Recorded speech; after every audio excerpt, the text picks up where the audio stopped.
ദൈവതിരുനാമം മഹത്വപ്പെടുമാറാകട്ടെ.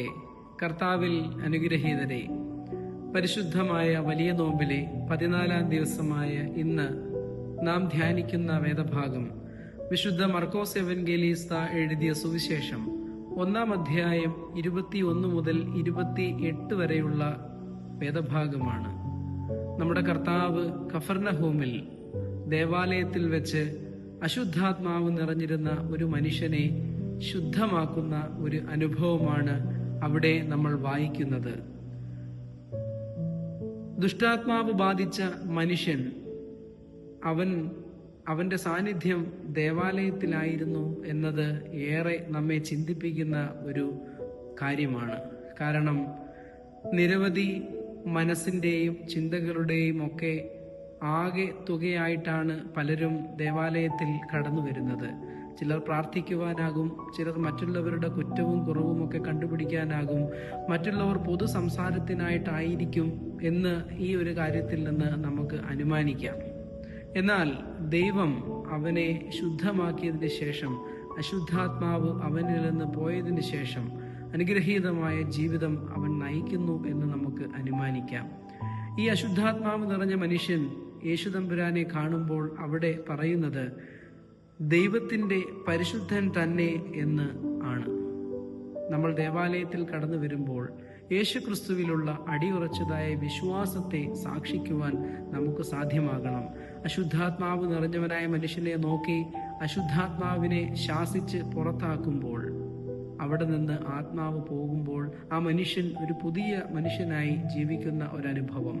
നമ്മൾ ദേവാലയത്തിൽ കടന്നു വരുമ്പോൾ വിഭിന്നമായ ചിന്തകളും ആകുലതകളും പൈശാചികതയും സാത്താന്യ പ്രവർത്തനങ്ങളും ചിന്തകളും ഒക്കെ ആയിട്ട് ഒരുപക്ഷെ പലപ്പോഴും ദേവാലയത്തിലോ അല്ലെങ്കിൽ നാം ആയിരിക്കുന്ന സ്ഥലത്തോ പോകുമ്പോഴും വരുമ്പോഴും ദൈവത്തിന്റെ പരിശുദ്ധനെ കാണുവാനും ആ പരിശുദ്ധനെ കണ്ടതിന് ശേഷം അവനെ അറിഞ്ഞതിന് ശേഷമുള്ള രൂപാന്തരണമാണ് പ്രതിപാദിക്കുന്ന, നമ്മെ ചിന്തിപ്പിക്കുന്ന വിഷയം.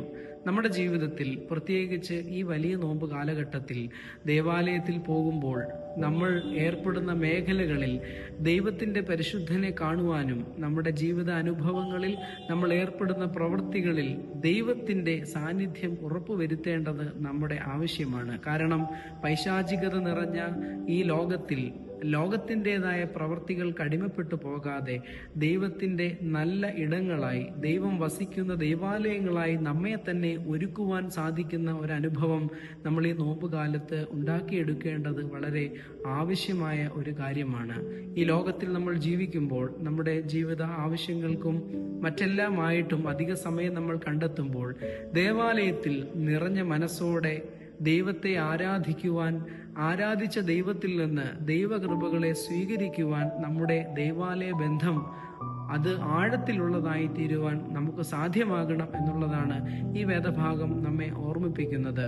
നമ്മുടെ ദേവാലയ ജീവിതവും ആരാധനാ ജീവിതവും അശുദ്ധതകളും അശുദ്ധാത്മാവും നിറഞ്ഞിട്ടുണ്ടെങ്കിൽ അതിനെ തുടച്ചു നീക്കുവാൻ, ദൈവത്തിങ്കിലേക്ക് നോക്കുമ്പോൾ നീ ദൈവത്തിന്റെ പരിശുദ്ധൻ എന്ന് ആഴത്തിൽ അനുഭവത്തിൽ ഏറ്റുപറയുവാൻ, അത് സാക്ഷിക്കുവാൻ നമ്മുടെ ജീവിതത്തെ ഒരുക്കേണ്ടത് നമ്മുടെ ആവശ്യകതയാണ്. കാരണം നമ്മെ സൃഷ്ടിച്ച ദൈവം, നമ്മെ പരിപാലിക്കുന്ന ദൈവം, അവൻ അത്യുന്നതനാണ്, അവൻ ശക്തി നിറഞ്ഞവനാണ്, അവൻ നമ്മെ കാക്കും, പരിപാലിക്കും, നിലനിർത്തും എന്നുള്ള അടിസ്ഥാനപരമായ വിശ്വാസം നമ്മുടെ ജീവിതത്തിൽ ഉണ്ടാകുമ്പോൾ തീർച്ചയായിട്ടും ദൈവത്തെ സാക്ഷിക്കുന്ന, ദൈവം വസിക്കുന്ന ദൈവാലയങ്ങളായി തീരുവാൻ നമ്മുടെ ശരീര മനസ്സുകളെ നമുക്ക് ഒരുക്കുവാനായിട്ട് കഴിയും എന്ന് പ്രത്യേകമായിട്ട് ഈ വേദഭാഗത്ത് നിന്ന് നമുക്ക് മനസ്സിലാകുന്ന ചിന്തയാണ്.